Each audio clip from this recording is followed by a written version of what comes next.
आदमी का भूत भविष्य सब जाना जा सकता है कुछ लक्षण से। ऐसे शास्त्र में मुख्य लक्षण दिए गए हैं कि कौन मनुष्य कहाँ से आया है। तो नरक से आए हुए के 4 चिन्ह हैं और स्वर्ग से गिरे हुए के 4 चिन्ह हैं। ये शास्त्र बताता है। यहाँ जान लिया जाएगा कि कौन व्यक्ति स्वर्ग से आया है और कौन नरक से आया है। कुछ लक्षण होते हैं। तो नीति शास्त्र में लिखा गया है कि स्वर्गच्युताना मिह भूमि लोके चत्वारि चिन्हानि बसंति देहे। स्वर्गच्युताना मिह भूमि लोके चत्वारि चिन्हानि बसंति देहे। उसमें मैं पहला भूल रहा हूं। स्वर्ग से गिरे हुए व्यक्ति में 4 लक्षण होते हैं। तो पहला लक्षण ये होता है कि वह बहुत मधुर बोलता है, बहुत सुंदर वचन बोलता है, किसी को दुख लगने वाली बात तो नहीं बोलता है, क्योंकि स्वर्ग में देवता होकर के आया है तो देवता का संस्कार उसमें रहता है। देवता बहुत स्टैंडर्ड के जीव होते हैं। इन मनुष्यों से करोड़ों करोड़ों गुना ज्यादा उनका स्टैंडर्ड होता है। बहुत सुंदर होते हैं, विद्वान होते हैं, भगवान के भक्त होते हैं। लेकिन आज का मनुष्य इतना अधम है, इतना नीच है कि देवताओं की सत्ता तक नहीं मानता है। वो स्वीकार नहीं करता है कि देवता है।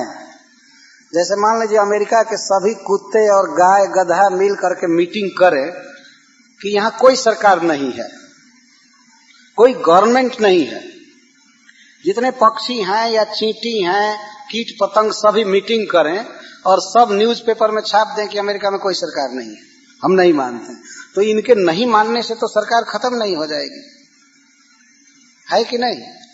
सरकार का कोई भी आदमी ये अपेक्षा नहीं करता है कि एक कुत्ता वोट डालने जाए या एक चींटी पशु पक्षी ये हमारे सरकार को समझे। तो देवता लोग ये अपेक्षा नहीं करते हैं कि ये मनुष्य हमारे सरकार को समझे। वे इस ब्रह्मांड की सरकार हैं। भागवत में लिखा गया है कि आगे जो भी मनवंतर बदलेंगे वो सब सेट हो गए हैं। कौन इंद्र होंगे, कौन सप्तर्षि होंगे, कौन मनु महाराज होंगे, कौन देवता होंगे, कौन कौन विभाग संभालेगा, भगवान ने सब सेलेक्ट कर दिया है। यहाँ इलेक्शन से सरकार नहीं बनती है ब्रह्मांड की, सिलेक्शन से बनती है। भगवान सेलेक्ट कर चुके हैं। भागवत के 8वें स्कंध के 14वें अध्याय में वर्णन है आगे के मनवंतरों का वर्णन, आगे कौन कौन मनु बदलेंगे। और एक मनु की सरकार 71 चतुर्युग तक रहती है और एक चतुर्युग 43,20,000 वर्ष का होता है। तो यहाँ तो कुछ भी पता नहीं है कि आगे कौन सरकार बनेगी।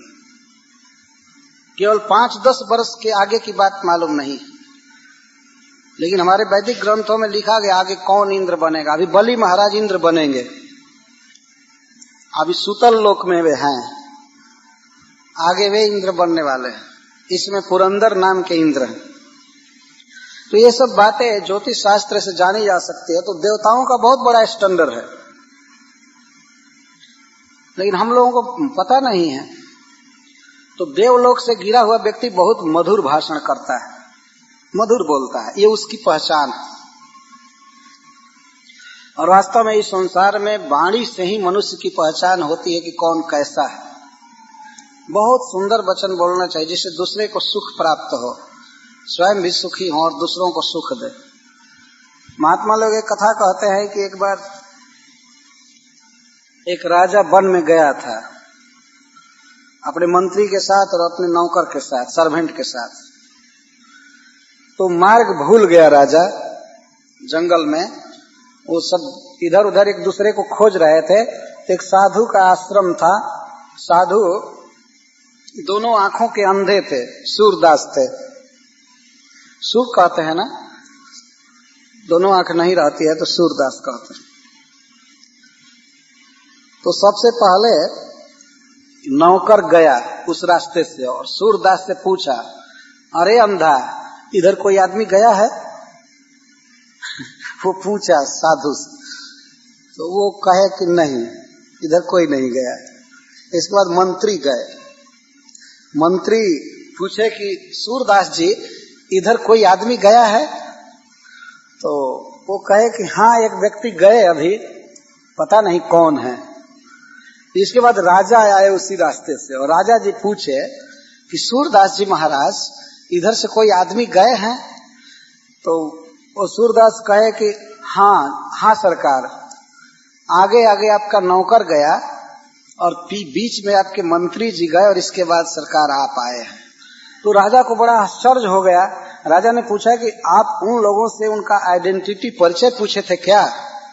तो कहे नहीं, मैं कुछ पूछा नहीं था। तो कैसे जान गए कि मेरा नौकर गया और बाद में मेरा मंत्री गया, इसके बाद मैं आ रहा हूं? तो सूरदास जी कहे कि सरकार, मैं बोली से पहचान गया, मैं वचन से पहचान गया कि वो आगे आपका सर्वेंट गया था। तो छोटा आदमी है, बोलना जानता नहीं है तो मैं समझ गया कि वो आपका नौकर है। और आपके मंत्री कुछ उससे सभ्य थे, सिविलाइज्ड थे, वो कुछ अच्छा बोले और इसके बाद आपका तो कहना ही नहीं। आप तो राजा महाराजा हैं, आप तो सुशील वंश में जन्म लिए हैं, तो आपकी बोली सूरदास जी महाराज के रूप में प्रकट हुई, तो मैं पहचान गया कि आप राजा हैं।